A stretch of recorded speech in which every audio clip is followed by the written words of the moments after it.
Moving on to then your opening piece, which is just such a bold statement to open a recital with, the Appassionata Sonata of Beethoven.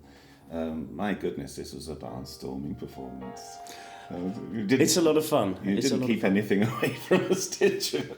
No, but I like to play it fairly straight. Yeah. I don't like to pull it round too much because I think it's very, very carefully structured, and actually, if it is pulled around too much, the opening movement can sound chaotic, and it's not that. It's not that. It's actually very, very taut in its structure. I think that adds to the drama. It absolutely adds to the drama. It's a massive movement, the opening movement. Yeah. As I said in the concert, it's a sort of war of extremes. Extremes in sometimes tempo, but also particularly extremes in dynamics. You have very soft up against very loud, and they are sort of paired up against each other. Yeah.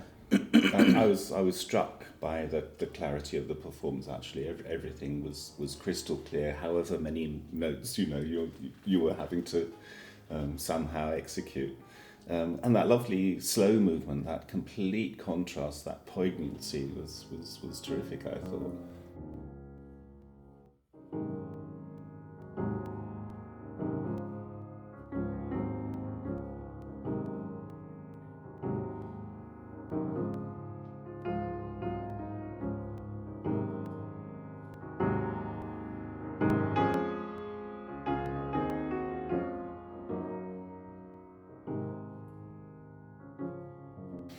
Yes, it's a beautiful movement that in some ways, because with each passing variation, the music moves up into the, as I said in the concert, more heavenly registers of the piano. In some ways, it sort of reflects Beethoven's entire journey, even though we hadn't got to things like Opus 111 yet. That's a very critical period of his compositional life, isn't it? There's always a striving for something heavenly, for something spiritually sort of greater than himself almost. So you get sort of music from the human moving through to the divine almost in that movement, me, but only in a couple of minutes. Yeah, for me it kind of retains that sense of self and self-questioning and questioning of the world, especially actually, and it remains very personal to me.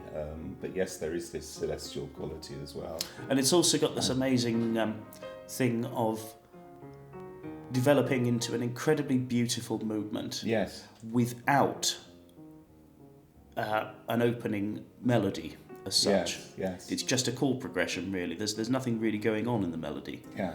And it opens up into one, if you like, a little bit later on. Yes.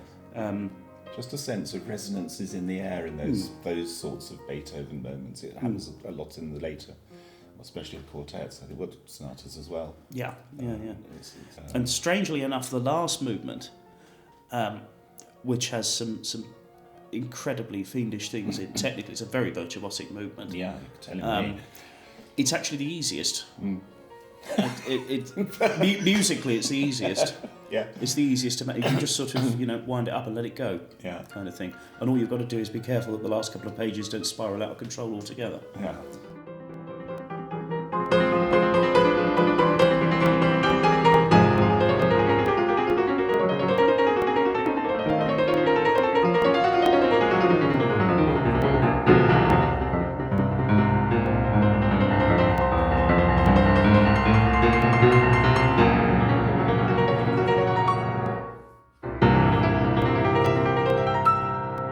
I noticed one audience member, a friend of mine who's sitting in the front row, cast a sidelong glance at the end of this performance, and she looked at me and went,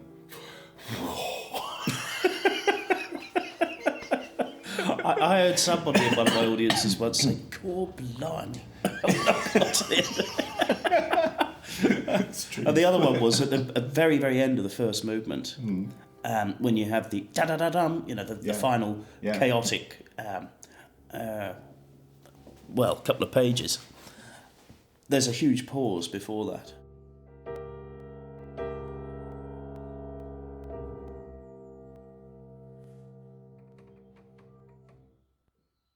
All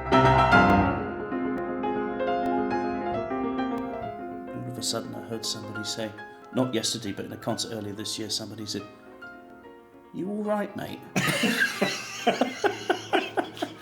But yesterday, when that moment happened, I know the piece, so it wasn't a surprise to me, except the way you execute it, it was like a guillotine almost. I noticed perceptibly people were jumping up their skins. Good, that's the point. Yeah, that's the point. Yeah, amazing. It's an incredible effect. It is, yeah.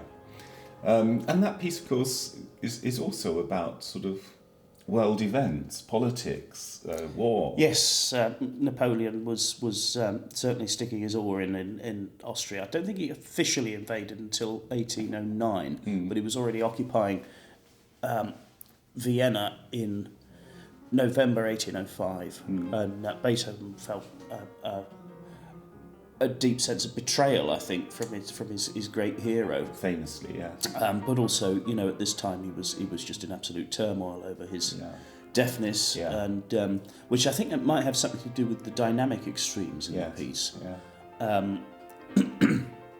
In terms of thinking about when composers had done that in the past, it was still relatively new, writing piano music. Really, when you think about it, Mozart's A minor sonata, the development of that, he pairs off forte against piano, going through a chord progression that's really quite marvellous, and this incredible tension that he builds up through these extremes. But Beethoven takes it a step further. It's a revolution, literally. When revolution's happening all around. Yes.